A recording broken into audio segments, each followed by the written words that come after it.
Good day, Sir Rico. Today we will be reporting the background of Roberto Del Rosario and his invention, which is the sing-along system. Roberto Del Rosario is a Filipino businessman and entrepreneur referred to as the inventor of karaoke. He was born in Pasay City, Philippines on June 7, 1990, the son of Teofilo Del Rosario and Consolacion Legaspi. During his life, he was never forthright about his age. As a result, there are multiple reports on what year he was born, some as late as the mid-1930s.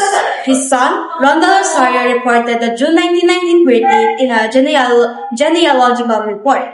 He was the president of the now-defunct Travel Music Corporation, a founding member of the Filipino amateur jazz band, the Executives Band Club. He is recognized for his 20 inventions, but he became widely known because of the famous sing-along system, a type of karaoke that he invented in the 1970s.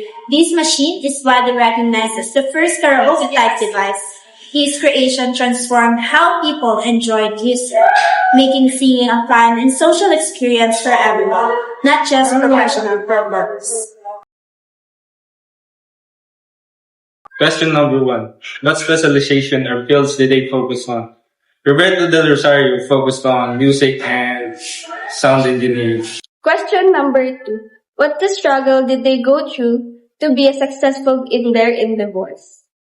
The legal fight to prove his ownership took years before he won the legal recognition and some of the money, but in the end, the Japanese manufacturers reaped the most of the benefits by later innovations. He never took up formal music lessons and cannot read music. He learned to play musical instruments like piano, drums, and accordion without taking formal classes. He became an inventor even if he did not take engineering and science courses in college. Question number 3. What innovations did they introduce? He invented a sing-along system, a version of a karaoke machine.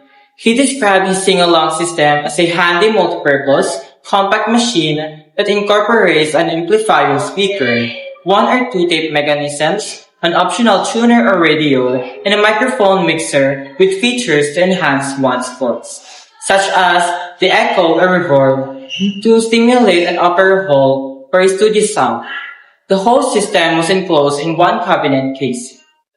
To answer the last question, how did the research contribute to the Philippine society? The karaoke sing-along that Roberto Del Rosario invented becomes a significant aspect of the Filipino vision. It gives Filipinos pleasure in singing both on special occasions and in daily life. Additionally, it contributed to the expansion of the nation's entertainment sector, which resulted in an increase in nightclubs, karaoke bars, and rental companies. Filipino business owners had more opportunities as the karaoke sector increased financially. To conclude, Roberto Del Rosario isn't just an inventor of the karaoke, but a man who brought change on how people experience music. His creation turned singing into joyful experiences that brought people together and gave everyone the power to sing and feel like a star on stage. Later on, his creation became successful and a part of Filipino culture. Since then, singing has been part of Filipino culture. Whether on birthday parties or holiday parties, you will see and hear karaoke from your neighborhood. Today, karaoke remains a part of everyday life, not only in the Philippines, but also around the world. So, this is a reflection of Roberto Del Rosario's love and passion for music.